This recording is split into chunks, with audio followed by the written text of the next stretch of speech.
Hello guys, എന്തുണ്ട് വിശേഷം? എല്ലാവർക്കും സുഖമല്ലേ? അപ്പോൾ ഇന്നിപ്പോൾ ഞാൻ പോകുന്നത് ഒരു പ്രശസ്തമായ അതിമനോഹരമായ ഒരു ക്ഷേത്രത്തിലേക്കാണ് കേട്ടോ. ഇവിടുന്ന് ഇപ്പോൾ ഒരു 10-12 മിനിറ്റ് ദൂരം കാണിക്കുന്നുണ്ട് ക്ഷേത്രത്തിലേക്ക്. പിന്നെ ലെറ്റ്സ് ഗോ, നോക്കാം എങ്ങനെയുണ്ടെന്ന്. എല്ലാവർക്കും എൻ്റെ റൂട്ട് സ്റ്റോറീസ് ചാനലിലോട്ടേക്ക് സ്വാഗതം. ഓക്കെ, അനാ പിന്നെ വലിയ പ്ലാൻ ഇല്ല എന്നല്ല, അതായത് ടോട്ടൽ മൊത്തം ഒരു കൺഫ്യൂസ്ഡാണ്. ഞാൻ ആദ്യമായിട്ടാണ് ഇങ്ങനെ പോകുന്നത് തന്നെ, ഒരു ക്ഷേത്രത്തിൻ്റെ എന്താ പറയുക കവാടത്തിലേക്ക്. സോ പോയി നോക്കാം. പിന്നെ അങ്ങനെ ഞാൻ യാത്ര പോയിക്കൊണ്ടിരിക്കുകയാണ് ഗൈസ്. പതുക്കെ മുന്നോട്ട് പോവുകയാണ് കേട്ടോ. റോഡിൻ്റെ എന്താ പറയുന്നത്, ഇരുവശവും നോക്കിയാൽ നിറയെ പച്ചപ്പ് കാണും. നല്ല അടിപൊളി റോഡല്ലേ. അങ്ങനെ അനന്തപുരം ക്ഷേത്രത്തിലേക്കുള്ള റോട്ടിൽ കയറി.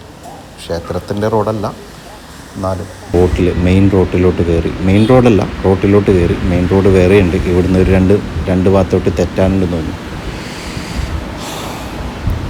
അങ്ങനെ ഓരോ കാഴ്ച ആസ്വദിച്ച് പതുക്കെ മുന്നോട്ട് ഞാൻ സഞ്ചരിക്കുന്നു ഗൈസ്.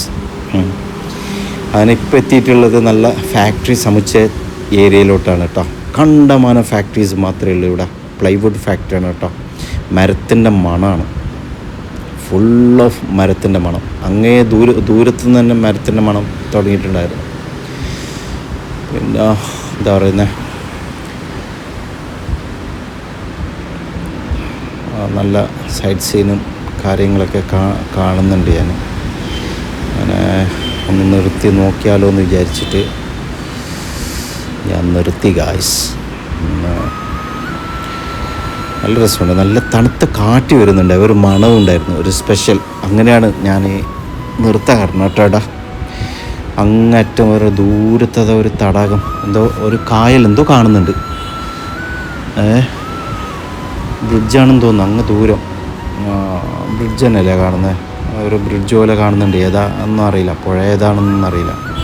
നല്ല രസമുണ്ട് കേട്ടോ. നല്ല പച്ചപ്പായിട്ട് കാണാൻ നല്ല ഭംഗിയുണ്ട്.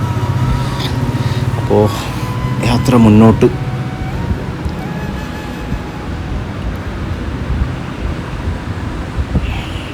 കുറേ ഫാക്ടറീസ് പുതിയത് വരുന്നുണ്ട് കേട്ടോ ഇവിടെ. കുറേ എണ്ണത്തിൻ്റെ പണി നടന്നുകൊണ്ട് നിൽക്കുന്നുണ്ട്.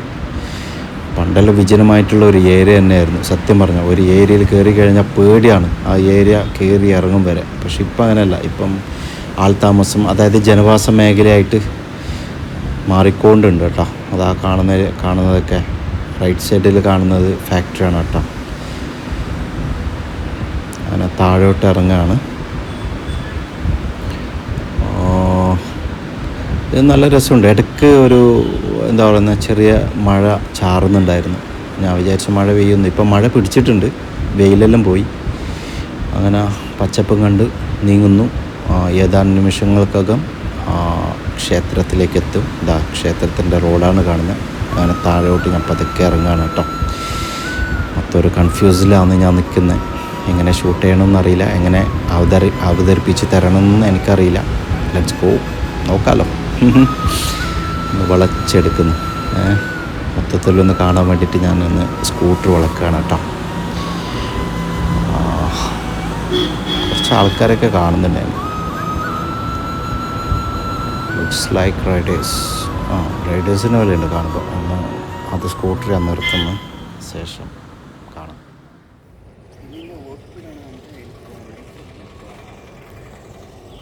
അനന്തപുര ക്ഷേത്രം.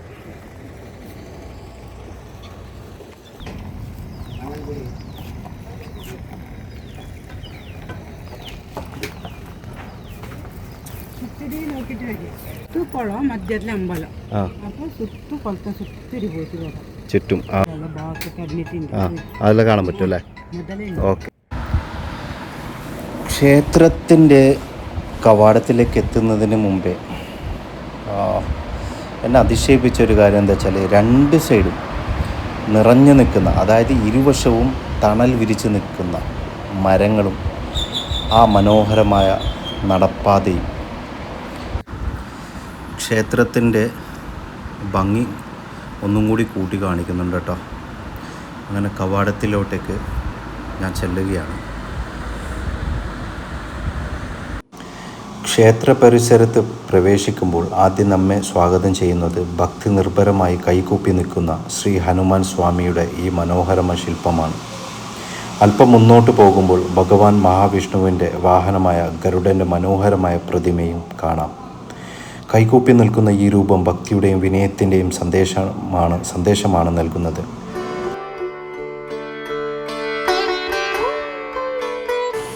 ഇതാണ് അനന്തപുരം ശ്രീ പത്മനാഭസ്വാമി ക്ഷേത്രത്തെ ചുറ്റുപറ്റിയുള്ള വിശുദ്ധ തടാകം. ഈ തടാകമാണ് വർഷങ്ങളോളം ബബി എന്ന പേരിൽ അറിയപ്പെട്ടിരുന്ന പ്രസിദ്ധ മുതലയുടെ വാസസ്ഥലം. അത്ഭുതകരമായ കാര്യമെന്തെന്നാൽ ബബിയ ആരെയും ഉപദ്രവിച്ചിരുന്നില്ലെന്നും ക്ഷേത്രത്തിലെ പ്രസാദമാണ് പ്രധാനമായും ഭക്ഷിച്ചിരുന്നതെന്നുമാണ് വിശ്വാസം.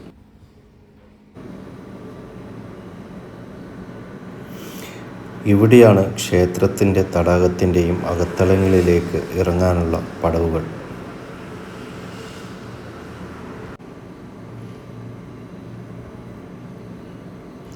ഓരോ ചുവട് ഇറങ്ങുമ്പോൾ ക്ഷേത്രത്തിൻ്റെ പവിത്രമായ അന്തരീക്ഷം കൂടുതൽ അടുത്തറിയാൻ കഴിയുന്നു. ഇപ്പോൾ നമ്മൾ ക്ഷേത്രത്തിൻ്റെ അകത്തളത്തിലേക്കാണ് പ്രവേശിക്കുന്നത്. അകത്ത് കയറുന്ന നിമിഷം തന്നെ ഒരു പ്രത്യേക ശാന്തത മനസ്സിനെ സ്പർശിക്കുന്നുണ്ട്. നൂറ്റാണ്ടുകളുടെ പഴക്കവും ആത്മീയതയും നിറഞ്ഞ ഈ അന്തരീക്ഷത്തിൽ ഭക്തർ നിശബ്ദമായി പ്രാർത്ഥനയിൽ മുഴുകിയിരിക്കുന്ന കാഴ്ച മനസ്സിന് വല്ലാത്തൊരു സമാധാനം നൽകുന്നു. ഈ പുണ്യസ്ഥലത്ത് നിൽക്കുമ്പോൾ സമയം പോലും പതുക്കെ സഞ്ചരിക്കുന്നത് പോലെയാണ് തോന്നുന്നത്.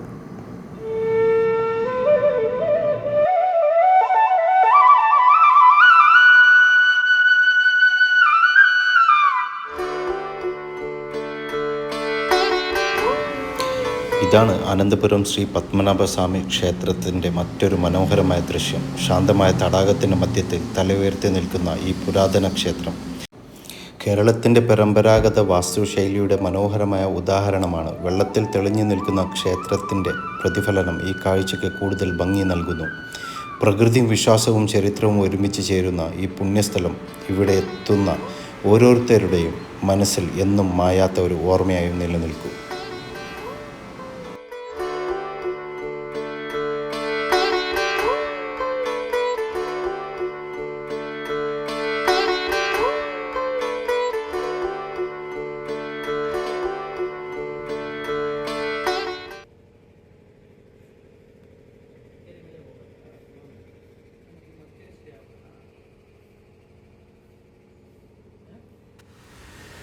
ഞാനീ നോക്കുന്നത് ബബി എന്ന് പറയുന്ന മുതലയെ കാണുന്ന ഒന്നാണ് കേട്ടോ.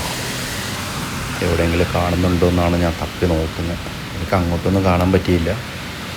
ഇപ്പം ഇങ്ങോട്ട് വല്ലതും കാണുന്നുണ്ടോ എന്നറിയില്ല. അതുകൊണ്ട് ഞാനിങ്ങനെ എല്ലാ അരികും പോയി നോക്കുകയാണ് ഞാൻ. ഇവിടെ ഒന്നുമില്ല, ഭാഗത്തൊന്നുമില്ല. മീനുണ്ട് കേട്ടോ, മീൻ കാണുന്നുണ്ട്. അതുകൊണ്ട് ആ ഒരു ചെറിയ ഗേറ്റിൻ്റെ അകത്ത് മീൻ പുറത്തുനിന്ന് അകത്തോട്ട് പോകുന്നു, അടി ഉണ്ടാക്കുന്ന പോലെ തോന്നുന്നു. ഓടുന്നുണ്ട് അങ്ങോട്ടും ഇങ്ങോട്ടും. അത് കണ്ടില്ലതാ. മീനിനെ ധാരാളം കണ്ടിട്ടുണ്ട്, പക്ഷേ മുതലയെ കാണാൻ പറ്റിയിട്ടില്ല. പിന്നെ ഈ പലക എന്തിനു വെച്ചിട്ടുള്ളതെന്നുള്ളതൊന്ന് പറയണം കേട്ടോ. അറിയുന്നവർ മുതല അതിലാണോ കയറി കിടക്കുന്നത് അറിഞ്ഞൂടാ എങ്ങനെയാണെന്നുള്ളത്. അറിയാത്തതുകൊണ്ടാണ് ചോദിച്ചത് കേട്ടോ. എവിടെയും കാണുന്നില്ല കേട്ടോ. മീനിനെ കാണാം അങ്ങിങ്ങുമായിട്ട്. ഇതാ ധാരാളം മീനുകളുണ്ട്.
അങ്ങനെ ചരിത്രവും വിശ്വാസവും പ്രകൃതി സൗന്ദര്യവും ഒരുമിച്ച് ചേർന്ന അനന്തപുരം ശ്രീ പത്മനാഭസ്വാമി ക്ഷേത്രത്തിലെ ഇന്നത്തെ യാത്ര ഇവിടെ അവസാനിക്കുകയാണ് കേട്ടോ. ഈ ക്ഷേത്രം കാണാൻ കഴിഞ്ഞത് എനിക്ക് വളരെ സന്തോഷം നൽകിയ ഒരനുഭവമാണ്. നിങ്ങൾക്കും ഒരിക്കൽ കാസർഗോഡ് ഭാഗത്തേക്ക് വരാൻ അവസരം ലഭിച്ചാൽ ഈ മനോഹരമായ ക്ഷേത്രം തീർച്ചയായും സന്ദർശിക്കണം കേട്ടോ. ഇന്നത്തെ വീഡിയോ നിങ്ങൾക്ക് ഇഷ്ടമായെങ്കിൽ ലൈക്ക് ചെയ്യാനും നിങ്ങളുടെ അഭിപ്രായം കമൻറ്റായി അറിയിക്കാനും മറക്കരുത്. ഇതുവരെ എൻ്റെ ഈ റൂട്ട് സ്റ്റോറീസ് എന്ന ചാനൽ സബ്സ്ക്രൈബ് ചെയ്തിട്ടില്ലെങ്കിൽ ഇപ്പോൾ തന്നെ എല്ലാവരും സബ്സ്ക്രൈബ് ചെയ്യണം. അപ്പോൾ അടുത്തൊരു മനോഹരമായ യാത്രയുമായി വീണ്ടും കാണാം. നന്ദി. Thanks for watching. അല്ലേ? ഇല്ല, അവിടെ കണ്ടിട്ടില്ലല്ലോ. ഞാൻ കുറേ നോക്കി. ആ, അങ്ങനെ ഉണ്ടാകുന്നല്ലേ? നല്ല വലുതാ? അതെയാ, നല്ല വലിയ മുതല കടന്നിട്ടുണ്ടാകുന്നു.